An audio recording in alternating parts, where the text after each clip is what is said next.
महाराष्ट्र में paper leak के बाद आज होने वाली टीईटी परीक्षा रद्द कर दी गई है। तो वहीं मुख्यमंत्री देवेंद्र फडणवीस ने पेपर लीक की जांच के लिए ठाणे के ज्वाइंट पुलिस कमिश्नर पंजाबराव उगले की अध्यक्षता में एसआईटी गठित करने के आदेश दिए हैं। मुख्यमंत्री ने स्कूल शिक्षा मंत्री दादा भूसे और डीजीपी सदानंद दाते से बात कर मामले में दोषियों के खिलाफ कड़े एक्शन के निर्देश दिए। इधर भिवंडी पुलिस ने इस मामले में 3 आरोपियों को गिरफ्तार कर लिया है, लेकिन पेपर लीक का मास्टरमाइंड अब भी फरार चल रहा है। कि 3 लोग यहाँ पे ये पेपर बेचने के लिए आए थे। उनके पास बातचीत होने के बाद उनके सर्च में कुछ पेपर्स मिले जो कल की जो एग्ज़ाम है वहाँ पे जो पेपर आने वाले थे वो उनके ताबे में मिले। शिक्षण विभाग के जो सीनियर ऑफिसर है उनको कांटेक्ट करने के बाद ये वेरीफाई हुआ, उन्होंने भी वही कहा, रिपोर्ट दिया कि ये वही पेपर है। इसलिए उन लोगों को हिरासत में लिया है, पेपर जब्त किया है। उनके पास से कुछ मोबाइल, कुछ डेबिट कार्ड, क्रेडिट कार्ड ये भी जब्त किए हैं। इसमें ये कार्रवाई में अभी तक 3 लोगों को हिरासत में लिया है। ये 3 लोग दिल्ली से यहाँ पे आए थे। उसमें से एक जो आरोपी है वो हरियाणा का है और 2 आरोपी बिहार के हैं। भिवंडी पुलिस ने बताया है कि जिन 3 लोगों को पकड़ा गया है उनके पास से टीईटी एग्जाम के 4 सेट क्वेश्चन पेपर जब्त किए गए हैं। इन लोगों की पेपर्स को बेचने के लिए 1.5 करोड़ की डील हुई थी, लेकिन इससे पहले कि वो लीक पेपर बेच पाते उन्हें पकड़ा गया।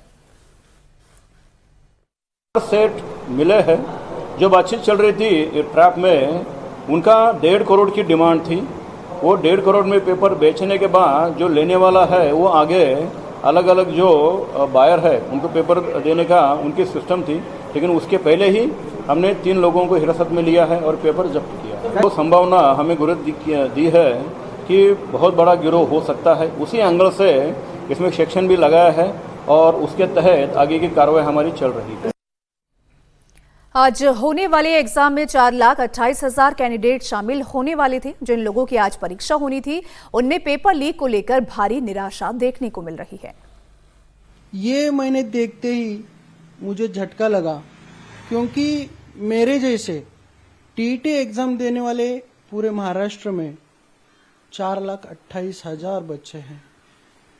जो बच्चे शिक्षक होना चाहते हैं और दूसरा जो अपने पहले ही सेवा में कार्यरत है, उनके लिए ये एग्जाम ली जाती है। और 6 महीने से लेके आज तक इन सभी ने अच्छी मेहनत की है। बच्चों ने भी, जिनको टीचर बनना है और जो पहले से सेवा में कार्यरत है, तो उनकी बात ही आप मत पूछो। उनके ऊपर तो पहाड़ गुजरा है, क्योंकि ये एग्जाम इतनी इजी नहीं रहती है। इनके जो क्वेश्चंस होते हैं वो बहुत क्लिष्ट क्वेश्चंस पूछे जाते हैं और उसके लिए उसकी तैयारी बहुत अच्छी तरह से करनी पड़ती है। और महाराष्ट्र में टीईटी पेपर लीक के बाद एग्जाम को तो रद्द किए जाने की खबर आई, लेकिन अब राज्य की राजनीति इससे गर्मा गई है। कांग्रेस समेत विपक्षी दलों ने महायुति सरकार पर निशाना साधते हुए सरकार पर परीक्षा में होने वाली धांधली रोकने में नाकाम रहने का आरोप लगा दिया। राहुल गांधी ने कहा कि महाराष्ट्र टीईटी परीक्षा का रद्द होना परीक्षा प्रणाली की एक और बड़ी विफलता है। राहुल गांधी ने लिखा कि एक और पेपर लीक, एक और परीक्षा रद्द। इस बार महाराष्ट्र की टीईटी देश की शिक्षा और परीक्षा व्यवस्था को वसूली की व्यवस्था में बदल दिया गया है, जिससे हर युवा खुद को असुरक्षित महसूस कर रहा है। यह सिर्फ पेपर लीक नहीं बल्कि युवाओं के भविष्य की चोरी है। वहीं शिवसेना नेता संजय निरुपम ने एग्जाम से पहले पेपर लीक के आरोपियों की गिरफ्तारी को सरकार की कामयाबी बताया है। यह निश्चित तौर पर हमारे तमाम जो नौजवान साथी जो शिक्षकों के शिक्षक बनने के लिए एक एग्जामिनेशन की तैयारी कर रहे थे, उनके भविष्य के साथ खिलवाड़ करने का कोई प्रयत्न किया गया है। ऐसे पेपर लीक करने वाले जो एक पूरा गैंग है, उनका एक बड़ा माफिया तंत्र है जो पूरे देश में सक्रिय है और इस माफिया तंत्र के ऊपर जोरदार हल्ला बोलने की आवश्यकता है।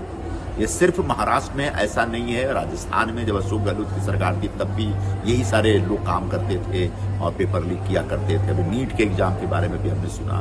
मुझे बड़ी खुशी हो रही है और मैं महाराष्ट्र सरकार का आभारी हूं कि उन्होंने समय रहते पेपर लीक का यह प्रकरण पकड़ लिया और उस एग्जाम को स्थगित कर दिया। एग्जाम होने के बाद अगर पेपर लीक का पता चलता तो पता नहीं कितने बच्चों के भविष्य के साथ खिलवाड़ हो जाता।